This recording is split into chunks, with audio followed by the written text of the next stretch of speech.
Centrare, Zaharia, recentrează acolo spre Astafei, gol!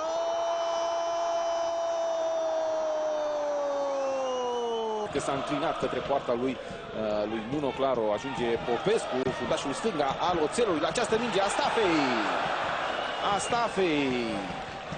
Astafei lui intră cu mingea în careu, își depășește adversarul în viteză, poziție de centrare, lui Cupăr, Astafei, scoate Nuno Claro.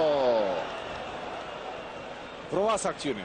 Careul advers, Dan Popescu încă nu a găsit culoarul de centrare, abia acum trimite destul de bine spre Astafei, minge este blocată extraordinar de... Născut și permanent, dar Astafei impresionează. Centrare foarte bună a lui Triț. Astafei este cel care reia.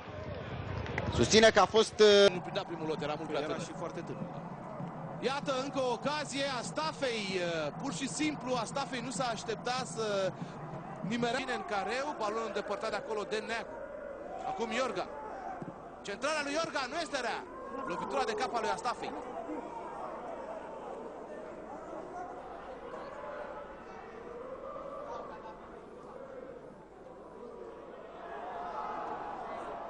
Mare ocazie. Astafei în... Brașov, Iorga acum în acțiune, Iorga într-un duel cu Oltean, pasează Iorga pentru Astafei. Ce ratare dintr-o poziție foarte bună Astafei. Primite în stânga, poziție de centrare pentru Lulacu, întârzie puțin, centrare la colțul lung, Astafei, gol! Gol, Gaz Metana! Sezon. Centrează Eric, minge prelunge la bara a doua, Astafei. A fost însă offside. Recuperează Bawab, combină cu Negru, Bawab îi pasează lui Târtovaț. Centrarea lui Târtovaț, lupta de cap a lui Astafei. Pentru Frăținescu, centrale blocată de Pârvulescu, Todea acum, Todea centrează pentru Astafei, gol,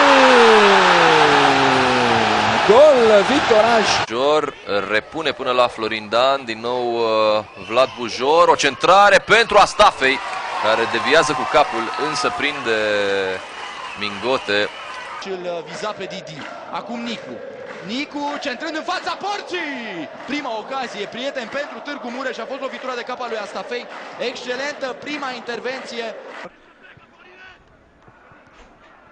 Vasilache, în duel cu Emegara, reușește centrarea. Astafei încearcă o execuție surprinzătoare la colțul scurt. Nu și-a cadrat însă lovitura.